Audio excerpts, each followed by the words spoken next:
नंदन साहब, सबसे hot seat है, संयोजक की जिम्मेदारी आपको दी गई है, बड़ी चुनौती मानते हैं? पूरे प्रदेश की निगाहें हैं। दीपेंद्र हुड्डा ये कह रहे हैं कि भारतीय जनता पार्टी मेरे को घेरने के लिए साजिश रची। दीपेंद्र जी की पिछली बार आ रहे थे दोनों बहू बेटा और तसल्ली से आ रहे थे, इसलिए मुझे पूर्ण विश्वास इलेक्शन नहीं लड़ेंगे, क्योंकि उनको इस बात का खतरा है जो एक छोटा सा लोगों ने भगा रहे हैं विधानसभा के लिए।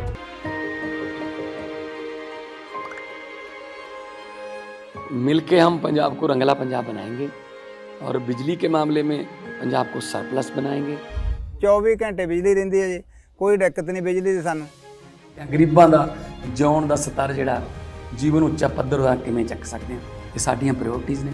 ਮੇਰੇ ਤੇ ਯਕੀਨ ਤੁਸੀਂ ਕੀਤਾ ਤਾਂ ਯਕੀਨ ਰੱਖਿਓ, मैं ਤੁਹਾਡਾ ਯਕੀਨ ਕਦੇ ਟੁੱਟਣ नहीं दूंगा।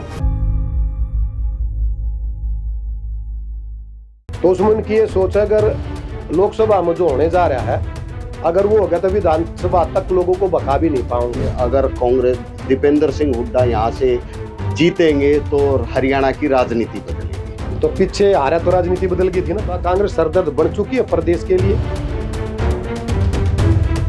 स्पेशल रणनीति रहेगी भूपेंद्र हुड्डा के खिलाफ। स्पेशल क्या है, कौन सी खास बात है उसके खिलाफ स्पेशल रणनीति बनाई जाए? वो काम उसका कांग्रेस का कार्यकर्ता है। बड़े कमाल की बात यह है कि मेरे भाई भूपेंद्र हुड्डा जी ने आज तक हल्का गड्ढी सापला कलोई के बारे में विधानसभा में कोई भी क्वेश्चन नहीं पूछा है। वो हमारे भाई भी यूँ कह रहे हैं वो तो 10 साल रहेगा, उसको तो थेगड़ी भी कौन लागी, और आपने ये बना दिया। ये बात किस बात का परिचायक है? पूरे कलोई हल्के में जितने विकास कार्य हुए पूरी डिटेल है, मैं लाकर आपने दे दूंगा। कमाल की बात हो, नुकसान तो उसको पैदाइशी हो रहा है। ये बड़का और तुक्का लागना एक अलग इशू है। जनता के बीच में रहना, जनता का आशीर्वाद प्राप्त करने की बात।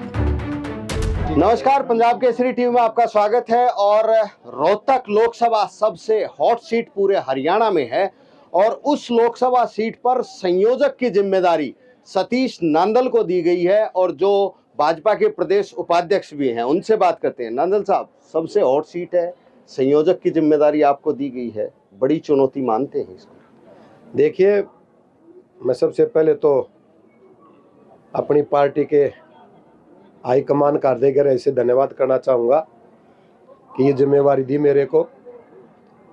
और जो भी पार्टी जिम्मेवारियाँ देती है सोच समझ करके देती हैं, और हर आदमी को जो जिम्मेवारी लेती है उसका निर्वाह करना चाहिए और मन से करना चाहिए। और हमारी यही सोच है कि पहले भी कार्य करते रहे और अब एक जिम्मेवारी होगी तो जिस एरिया की जो जिम्मेवारी उसमें अच्छा काम करेंगे ताकि पार्टी को फायदा हो। हॉट सीट है, पूरे प्रदेश की निगाहें हैं। दीपेंद्र हुड्डा ये कह रहे हैं कि भारतीय जनता पार्टी मेरे को घेरने के लिए साजिश रच रही है। हॉट सीट हर एक होती है, और जहाँ तक उस परिवार की आप बात कर रहे हो दीपेंद्र जी की, पिछली बार आ रहे थे दोनों बहू बेटा और तसल्ली से आ रहे थे, और अब की बार जनता का मनुष्य दिन से यूं का यूं है, दोबारा हार निश्चित है। और आप ये मान के चलिए मुझे पूर्ण विश्वास इलेक्शन नहीं लड़ेंगे ये, क्योंकि इनको इस बात का खतरा है जो एक छोटा सा लोगों ने भगा रहे हैं विधानसभा के लिए। तो उसमें उनकी ये सोच है, अगर लोकसभा में जो होने जा रहा है अगर वो हो गया तो विधानसभा तक लोगों को भगा भी नहीं पाओगे। क्योंकि आपने कांग्रेस के हालात देख लिए। कल मैं चंडीगढ़ गया हुआ था रास्ते में, तो शैलजा जी, रणदीप जी और किरण जी वो पानीपत में अपना शो दिखा रहे थे। शो तो कुछ था नहीं, बाकी वो ये तय कर रहे थे, उनके जो होर्डिंग बोर्ड ये तय कर रहे थे कि हम कांग्रेस हैं। भूपेंद्र हुड्डा जी कहते हैं हम कांग्रेस हैं, और प्रैक्टिकली कोई भी नहीं है, कोई सोच नहीं, कोई बात नहीं, बरगड़ाने का काम करते हैं, लोगों को बहकाने का काम करते हैं। ये जनता सब कुछ समझ चुकी है, जान चुकी है। अब तो भारतीय जनता पार्टी, माननीय प्रधानमंत्री नरेंद्र मोदी जी ने और माननीय मुख्यमंत्री मनोहर लाल जी ने, जो हरियाणा प्रदेश और मोदी जी ने देश में जो काम किए हैं, जनता उस पर फूल चढ़ाने का काम कर रही है। जो अभी 5 राज्यों के इलेक्शन हुए थे, कितने सुखद परिणाम आए थे, उसी कड़ी में आगे सारे परिणाम आगे तक आते रहेंगे। और अब कहीं कांग्रेस का किसी तरह का कोई नंबर नहीं है। लेकिन नंदन साहब, पिछला चुनाव हमने देखा, डॉक्टर अरविंद शर्मा ने यहाँ दीपेंद्र को चुनाव हरा दिया, लेकिन विधानसभा में उसके उलट नतीजे आ गए। बहुत लगभग सीटें कांग्रेस पार्टी जीत गई इन रोहतक लोकसभा की सीटों में। भारतीय जनता पार्टी कैंडिडेट नहीं जीतते, भारतीय जनता पार्टी जीतती है। भारतीय जनता पार्टी ने 10 सीटें जीती, अब की बार भी 10 सीटें जीतेंगी। और ये तय है कि लोकसभा के इलेक्शन में और विधानसभा के इलेक्शन में थोड़ा बहुत फर्क होता है, और कई बार ऐसी होती हैं कि उनसे थोड़ा बहुत ऊपर नीचे, क्योंकि लोकल मुद्दे भी आ जाते, फर्क पड़ता है। विधानसभा के बाद विधानसभा में करेंगे, अब लोकसभा की बात है। भारतीय जनता पार्टी रोहतक की सीट 100% जीतेगी। संयोजक की जिम्मेदारी है, किस तरह से जोड़ के रखेंगे रोहतक लोकसभा? देखो, हम तो पहले से सभी साथियों के साथ कंधे से कंधा मिला के चलते हैं, हाथ जोड़ के काम करते हैं, दिन रात मेहनत करते हैं। अब थोड़ा सा दायरा बढ़ गया तो उसको और भी जाके मेहनत करेंगे। मेहनत पहले से ही चालू है, पहले से ही काम चले हुए हैं। संजीव बाल्याण जी लगे हुए हैं यहाँ पे, पर भारी लगे हुए थे, पहले भी लगे। सारी चीजें रूटीन वर्क है, चलता रहता है, मीटिंगें भी चलती रहती है, साथियों के बीच में जाना भी लगा रहता है। लेकिन मीटिंगें तो कांग्रेस पार्टी ने भी शुरू कर दी, घर घर जाने लग गए हैं, उनमें और करने का प्रयास कर रहे हैं, और हम करते ही रहते हैं। अब हम तो इलेक्शन के टाइम वो काम करते ही करते हैं, लेकिन कुछ कर ले कोई फायदा नहीं है। लेकिन वो तो लोगों के सामने एक बात रख रहे हैं कि अगर कांग्रेस दीपेंद्र सिंह हुड्डा यहाँ से जीतेंगे तो हरियाणा की राजनीति बदलेगी। तो पीछे हारा तो राजनीति बदल गई थी ना, वो यूं क्यों बदले रह गई, बदली रहेगी, चिंता ना करो, कुछ पल्ले नहीं है, सच्चाई है। मुख्यमंत्री बता रहे हैं वो अपने आप को, हर जगह ये प्रोजेक्ट कर रहे हैं, कांग्रेस पार्टी की सरकार आएगी, भूपेंद्र हुड्डा मुख्यमंत्री बनेंगे, और ये लोगों के सामने रखा जा रहा है। कौन कह रहा है सर? ये क्या किरण जी कह रही हैं, सुरजेवाला जी कह रहे हैं, कुमारी शैलजा जी कह रही हैं। अब वो पैरेलल में प्रोग्राम कर रहे हैं, इनको बुलाते नहीं, इनके पोस्टर भी नहीं है, किसी ने डिक्लेयर कर दिया क्या? बाकी तो उनकी सरदर्दी है कांग्रेस की, ये तो कांग्रेस सरदर्द बन चुकी है प्रदेश के लिए, देश के लिए, वो उनकी सरदर्दी अपने आप भुगतेंगे, हम तो उसमें क्यों टेंशन लें। तय बात है कि लोकसभा का इलेक्शन आगे होना जा रहा है, तो समय फिक्स है, अप्रैल में शुरू हो जाएगा। और आप देखना, आप लोगों के सहयोग से, जनता जनार्दन के आशीर्वाद से भारतीय जनता पार्टी हरियाणा प्रदेश की 10 की 10 सीटें माननीय नरेंद्र मोदी जी को जीत के देने वाली है, 100%। कन्वेंसिंग तो शुरू हो गई आज से भी। प्रधानमंत्री नरेंद्र मोदी ने युवाओं से भाजपा को वोट देने के लिए मांग कर दी, अपनी नीतियां बता करके। बिल्कुल बिल्कुल कर दी, हम भी यही अपील कर रहे हैं कि इलेक्शन का समय आ गया, और जो भारतीय जनता पार्टी ने लोगों की सेवा की है उसके तहत जनता आशीर्वाद देगी पूरे भारत में, परिणाम सुखद रहेंगे। ये तो लोकसभा की बात थी। हम सतीश नांदल से स्वयं पूछते हैं, आपने पिछले चुनाव भूपेंद्र सिंह हुड्डा के खिलाफ लड़े, मात नहीं दे पाए, इस बार कैसी तैयारी है? जनता का आशीर्वाद जितना मिलता है उसी मात्र में संतुष्ट रहना चाहिए। हम जनता के बीच में रहने वाले आदमी हैं, हमारी पार्टी की भी सोच यही है, हमारी भी सोच यही है, जो पार्टी आदेश करते रहेंगे हम करते रहेंगे, काम करते रहेंगे। हमारी सोच ये नहीं है कि इलेक्शन लड़े, हार गए तो घर बैठ गए, सेम डे उसी दिन दोबारा से फील्ड में होते हैं। राजनीति का मतलब हार जीत नहीं है।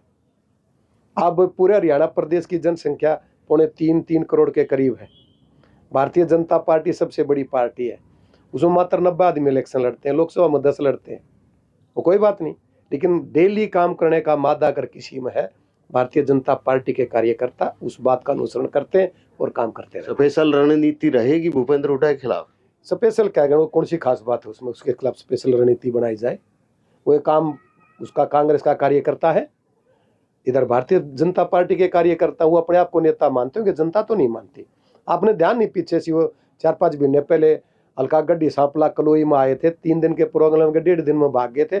और आप इस बात के गवाह हैं, किसी गांव में 35 से ऊपर आदमी नहीं थे, 1 महीने का ब्रेक लेके फिर आए, और उन आदमियों की ड्यूटी लगाई जिनको उन्होंने नौकरी दी थी पैसे लेके। जो 4th क्लास लगाए थे 2,000 रुपये दे दो, 3rd क्लास लगाए थे 3,000 रुपये दे दो, क्लास 2 लगाए थे 4,000 रुपये दे दो। पैसे भी लिए, चंदा इकट्ठा करा, फिर उन लोगों की ड्यूटी लगाई कि छुट्टी लेकर आओ, चौपाल में बैठे मिलो, हमने परिवार वालों को लेकर आए, जब जाकर कलोई हल्के में इज्जत डटी थी।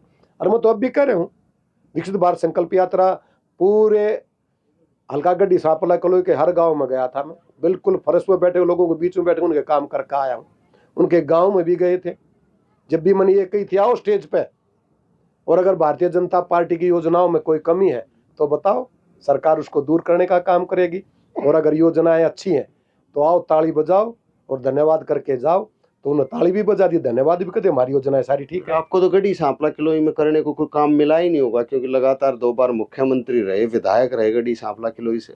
बड़े कमाल की बात यह है कि मेरे भाई भूपेंद्र हुड्डा जी ने आज तक अलका गढ़ी सांपला कलोई के बारे में विधानसभा में कोई भी क्वेश्चन नहीं पूछा है। और जहाँ तक काम का ताल्लुक है, सांगी और खडवाली दोनों गांव के रोड टूटे हुए थे, छोटे थे, हमने चौड़े करके चकाचक वो रोड भी बना दिए। वो हमारे भाई भी यूं कह रहे हैं वो तो 10 साल रहेगा, उसको तो थेगड़ी भी कौन लागी, और आपने ये बना दिए। ये बात किस बात का परिचायक है? पूरे कलोई हल्के में जितने विकास कार्य हुए पूरी डिटेल है, मैं लाकर आपने दे दूंगा। कमाल की बात हो रही है, सोच भी नहीं सकते। काम करने वाले के लिए बहुत काम है, घर बैठने वाले कोई काम नहीं है। वो कभी आता ना का, कभी भी किसी भी स्टेज से आप बताओ, कभी कलोई के बारे में चर्चा की है? किसी काम की चर्चा की हो, मन कलोई के लिए ये चाहिए, मन कलोई में ये दुख है, ये तकलीफ, उसके लिए कभी भी नहीं। तो अब की बार उसका नुकसान होगा उनको। नुकसान तो उसको पैदाइशी हो रहा है। ये बणका और तुक्का लागना एक अलग इशू है। जनता के बीच में रहना, जनता का आशीर्वाद होना बहुत बड़ी बात है। तो सतीश नांदल ने साफ तौर पर ऐलान कर दिया है कि इस बार चाहे गढ़ी सांपला किलोई विधानसभा क्षेत्र की सीट हो या रोहतक लोकसभा क्षेत्र, दोनों जगह ही भारतीय जनता पार्टी जीत हासिल करेगी और उसके लिए रणनीति तैयार होनी शुरू हो गई है। रोहतक से मैं दीपक भारद्वाज, पंजाब केसरी टीवी। हमसे जुड़े रहने के लिए हमारे YouTube चैनल को सब्सक्राइब करें और नई वीडियो की नोटिफिकेशन के लिए बेल आइकॉन को दबाएं। अगर आप ये वीडियो Facebook पर देख रहे हैं तो लाइक जरूर करें और ज्यादा से ज्यादा शेयर करें। धन्यवाद।